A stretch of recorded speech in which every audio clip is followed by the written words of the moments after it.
증거재판주의를 위반하고 자기 마음대로 무죄 증거를 무시하고 유죄 증거가 전혀 없는데도 괘씸죄로 실형 4년을 때립니다. 검사가 거짓말로 공소장을 쓰는 것이 일반화되었습니다. 판사는 법률과 양심에 따라서 판결을 하여야 한다고 하였는데 그 대목을 순천법원에서는 내 마음대로 증거가 아닌 것도 증거로 삼고 실제 무죄 증거는 무시하고 피의자 승인은 거절하고 자기 마음대로 판단해도 된다는 것을, 자기 마음대로 불법적으로 판결해도 된다는 것을 법과 양심에 따라서 판결하는 것이라고 해석하고 있습니다. 도대체 대법원에서는 판사들을 어떻게 지도하길래 판사들이 그렇게 한국의 헌법을 이상하게 해석하는 것입니까? 변호사가 그랬습니다. 법과 양심에 따라 판결하는 것은 판사 마음대로 증거를 채택하고 싶은 것은 채택하고 싶지 않은 것은 마음대로 채택해도 된다는 뜻이라고 합니다. 순천법원에서는 괘씸죄가 적용이 됩니다. 순천법원에서는 무죄를 무죄라고 하였기에 괘씸죄로 4년형을 때렸습니다. 우리 개가 안 물었습니다. 전라남도 고흥에서 왔습니다. 없습니다. 네. 됩니다.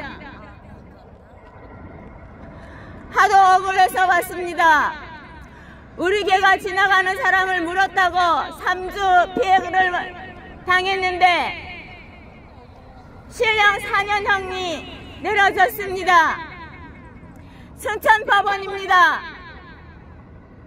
그리고 항소를 했는데 제가 너무 항소 이유서를 잘 써서 판사가 화가 났답니다. 저는 판사가 그렇게 써야지 이해를 한다고 해서 그렇게 썼을 뿐입니다. 최선을 다해서 썼습니다. 이의돌입니다. 의돌이고요. 예, 이의돌이고요. 이거 적어주세요. 찍어주세요.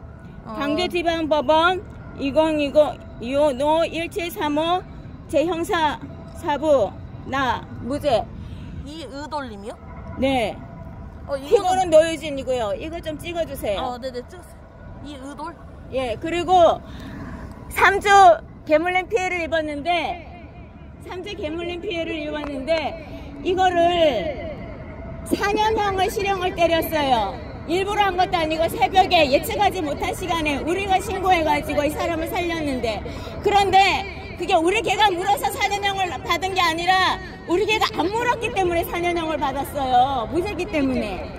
왜냐면 무죄 증거가 너무 명백하니까 우리 개가 물었다고 할 수가 없잖아요. 그래서 무죄라고 했더니 괘씸죄로 4년형을 때린 겁니다. 왜 판사들은 그렇게 생각을 하는 거지요? 왜 자기 마음대로 판결해도 된다고 생각을 하는 것입니까? 이거 적어주세요. 이거. 네네, 좋았어요. 이것도요. 이렇게 이의돌님 맞으세요? 이의돌 맞습니다. 감사합니다. 이것도 적어주세요. 네네네. 저희가 그냥 보고하려고 찍는 거라. 예, 그래도 찍어주세요. 상황을 아셔야 되잖아요. 제가 왜 이렇게 하는지. 도대체 판사들은 학교에서 무엇을 배운 것입니까? 법에 대해서 무엇을 배운 것입니까? 양심을 왜 법을 무시하고 유죄 증거가 없어도 유죄를 때리고 무죄 추정의 원칙을 완전히 무시해도 된다고 이해를 하는 것입니까? 어떻게 법률과 양심에 따라서 판결한다는 그 내용을 무죄 증거도 무시하고 내 마음대로 형을 때려도 된다고 생각하는 것입니까?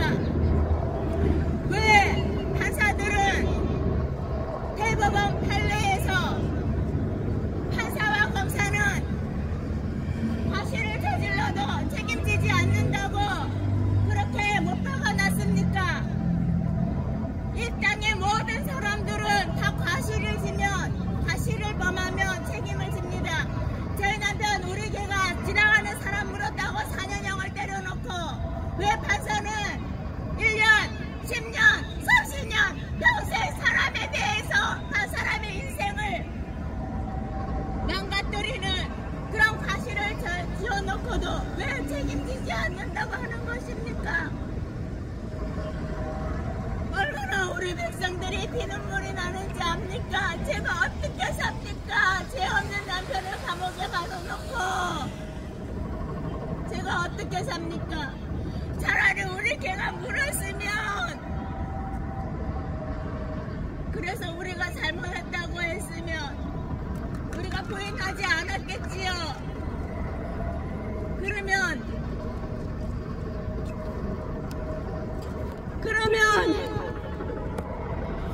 4년형을 받지 않았겠지요. 집행유예로 나왔겠지요.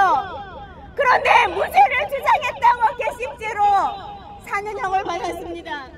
그런데 대법원에서도 법무부에서도 아무것도 해줄 수 없다라고 합니다. 이렇게 불법이 저질러지는데도 사법부의 독립은 왜 있습니까? 그 어떤 악한 세력의 유혹에도 굴하지 않고 목에 칼이 들어와도 바른 판결을 내리라고 하는 건데, 이것은 지금의 사법부 독립은 바른 판결을 내리라는 게 아니라 그 어떤 불법을 저질러도 건드리지 말라는 뜻으로 변형되었습니다. 여러분, 저는 단 한 가지만 원할 뿐입니다. 법대로 판결해 주십시오. 죄 있는 사람만 재판정에 서야 합니다. 왜 돈 없는 것이 죄가 되어야 합니까? 왜 죄가 없는데 변호사를 사야 합니까?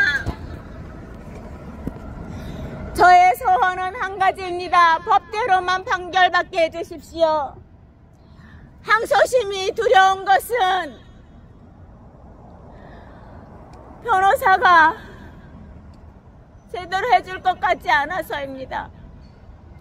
변호사는 원래 무죄가 있으면 무죄를 밝히고, 죄를 지었으면 있는 죄만큼만 벌을 받도록 대신 말해주고 증거 능력이 없는 사람을 도와주는 게 아닙니까? 없는 죄를 있는 죄로 고백하고 선처를 구하는 것은 정의가 아니지 않습니까? 그런데 왜 자꾸 없는 죄를 고백하라고 하고, 왜 없는 죄를 선처를 구하라 하고 그렇게 말씀을 하는 겁니까? 도대체 한국의 로스쿨에서는 무엇을 가르치는 겁니까? 도대체 사법시험에서는 양심에 대해서 그렇다고 이야기를 하는 것입니까? 저는 제발 단 한 가지, 법정에서는 법이 집행되도록 촉구합니다.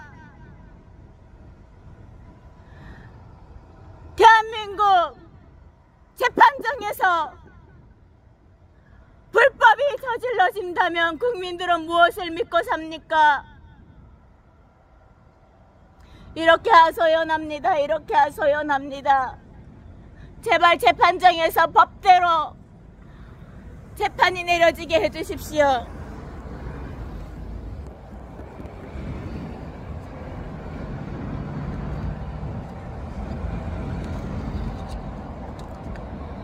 대한민국 법원에서는 법대로 재판이 내려지게 해주십시오.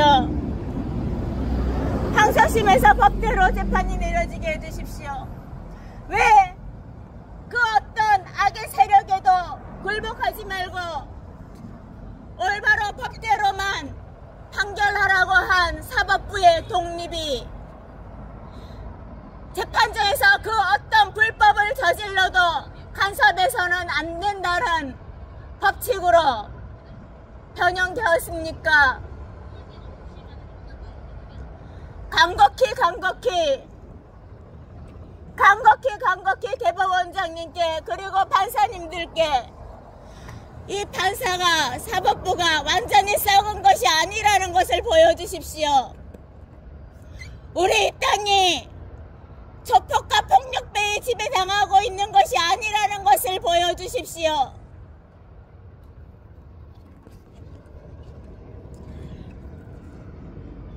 죄짓지 않은 사람은 발 다행이 아닙니까?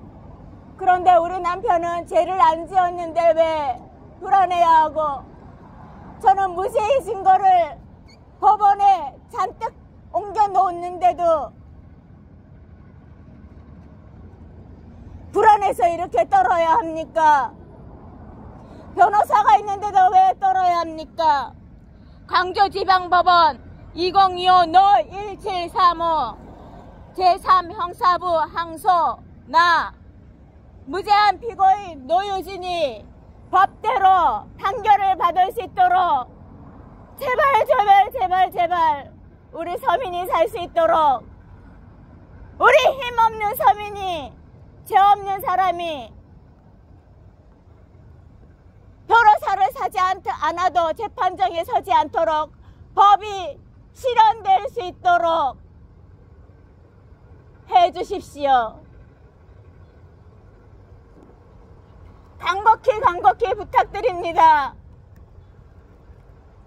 어떻게 죄 없는 남편을 실형 4년을 받게 하고 제가 제대로 살 수 있겠습니까?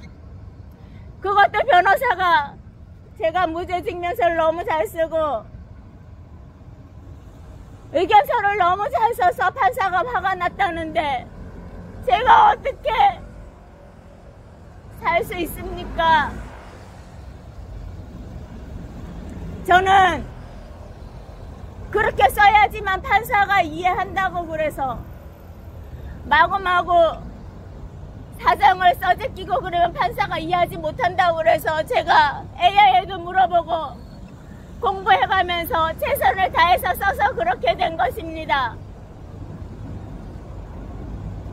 그런데 그것 때문에 우리 남편이 더 힘들게 되었다니 어떡합니까? 우리나라의 살인죄보다도 무서운 죄가 괘씸죄라는 걸 이번에 알았습니다. 사람을 죽여도 4년형을 받기는 힘들잖아요. 그런데 걔가 사람을 물어서 3주 피해 입었다고 4년형을 때린 것이 아니라 제가 알아보고 증거를 찾아보니 무죄 증거가 너무 명확하게 해서 우리 걔가 문 것이 아니라고 말을 했더니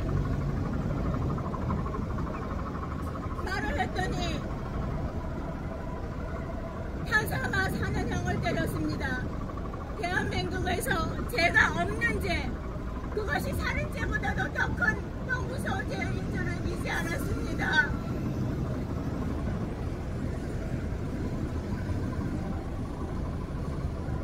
우리 걔가 물었으면 집행유예로 나왔겠지요. 잘못했다고 했을 테니까 합의보기를 하고 노력을 했을 테니까. 근데 우리 걔가 안 물었더라고요. 그거 증거 나왔는데 DNA 증거 있었고 우리 걔가 물었다는 증거 하나도 없었고 목격자도 없었고 피해자는 사실과 다르게 증언하고 그렇게 증거가 하나도 없고 무죄 증거가 DNA 증거가 나왔는데 그 이후에 검사가 거짓말로 써서 기소하였습니다. 어떻게 이럴 수가 있습니까? 어떻게 무죄를 무죄라고 하고 죄 없는 죄가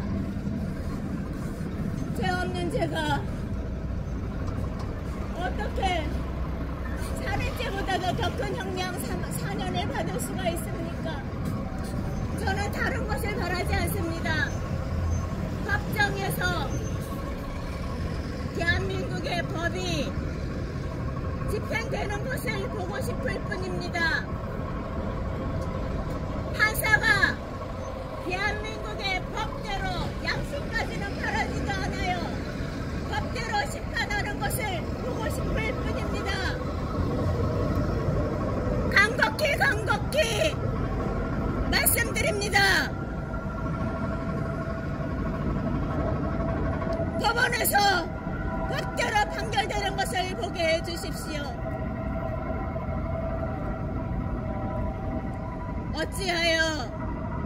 어찌하여 사법부의 독립이 목에 칼이 들어오고 청칼이 날아들어도 법과 양심에 따라서 흔들리지 말고 판결하라고 보장한 사법부의 독립이 어찌하여 지금에 와서는 그 어떤 불법을 행하고 무죄추정의 원칙을 무시하고 죄 없는 사람에게 벌을 주고 죄 있는 사람의 벌을 없애주어도 그 누구도 간섭할 수 없고 탓할 수 없는 그런 원칙으로 바뀌었습니까? 이것은 아니지 않습니까? 총칼이 들어와도 법과 양심에 따라서 오로지 판결하라는, 그래서 보정해준 사법부의 독립인데, 이제는 법정에서는 그 어떤 불의를 저지르고 그 어떤 불법을 저질러도 아무도 간섭할 수 없다는 원칙으로 바뀌었습니다. 도대체 로스쿨에서는 무엇을 배우는 것입니까? 도대체 판사의 이름이 무엇입니까? 판사는 판결하는 자인데 왜 죄 없는 사람에게 알면서 죄를 뒤집어 씌웁니까?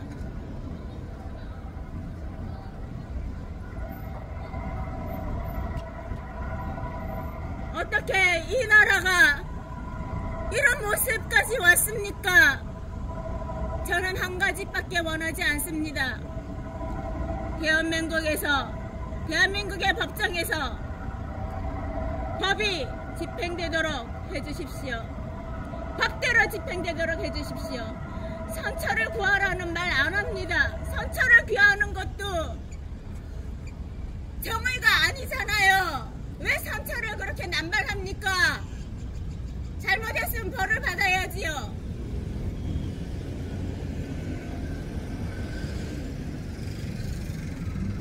저의 소원은 단 한 가지, 대한민국 법정에서 법이 집행되도록 해주십시오.